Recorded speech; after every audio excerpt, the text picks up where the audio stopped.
this theory explains that state was created by God and king was his representative।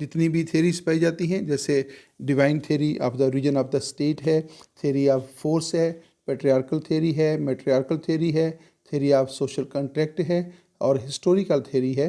تو یہ ساری جو theories ہیں ان میں سے سب سے قدیم جو تھیری ہے وہ ہے divine region of the state, یعنی نظریہ تخلیق ربانی، جس کے مطابق ریاست جو ہے اس کو اللہ تعالیٰ نے تخلیق کیا ہے. ریاست کے آغاز کے بارے میں یہ تھیری جو ہے اس کو سب سے قدیم اور اولڈیسٹ تھیری جو ہے وہ تصور کیا جاتا ہے. ہمارے پاس نیکسٹ کویشچن ہے، which of the following theory of the state held the view that state is the march of God on earth. آپ نے بتانا یہ ہے کہ یہ جو اسٹیٹمنٹ ہے ریاست کے بارے میں، state is the march of God on earth, تو آپ نے بتانا یہ ہے کہ یہ مشہور اسٹیٹمنٹ جو ہے یہ کس سیاسی مفکر کی ہے، یا کس سیاسی ریاست کے بارے میں کس سیاسی مفکر کے نظریے پر مبنی ہے. Which of the following theory of the state held the view that state is the march of God on earth. The correct answer is Hegel's theory of the state. تو ہیگل جو ہے اس کا کہنا یہ ہے کہ state is the march of God on earth, یعنی ریاست جو ہے وہ زمین پر خدا کا سایہ ہے یا خدا کا عکس ہے. تو ریاست کے بارے میں جو ہے جو جرمن مفکرز ہیں ان کے نظریات بڑے دلچسپ ہیں. اس کے جو ہیگل ہے اس کا یہ کہنا کہ state is the march of God on earth, تو یہ انہی دلچسپ نظریات میں سے ایک ہے. نیکسٹ ہمارے پاس کویشچن ہے، who said God is dead. یہ بھی ایک جرمن فلاسفر ہے جس نے کہا کہ گاڈ از ڈیڈ، خدا جو ہے وہ مر گیا ہے. یہ لفظی ترجمہ اس کا نہیں بلکہ یہ ایک خاص تناظر میں جو ہے اس نے بات کی تھی. Nietzsche was the dead person who said that God is dead. Who said God is dead? The answer is Nietzsche. تو نیتشے وہ ہے، یہ بھی جرمن فلاسفر تھا اور اس نے ایک خاص جو ہے وہ بیک گراؤنڈ کے اندر جو ہے یہ کہا the God is dead.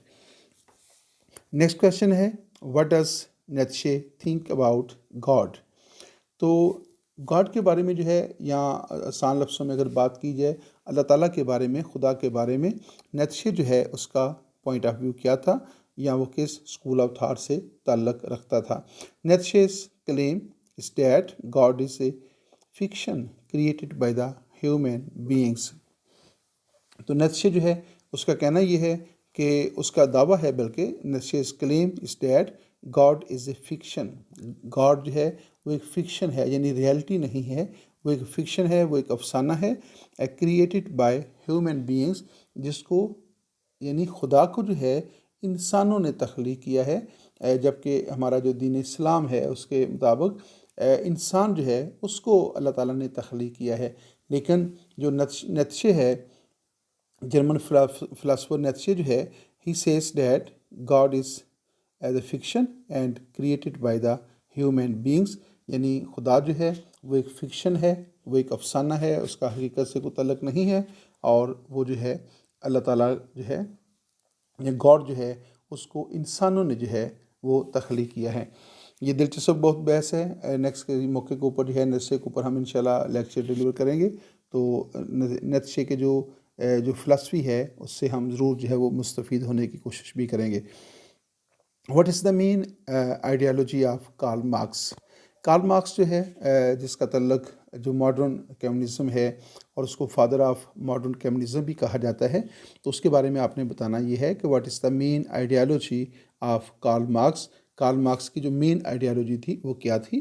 According to the theory of the Karl Marx, society is characterised by the struggle between the oppressive bourgeois and the oppressed proletariats.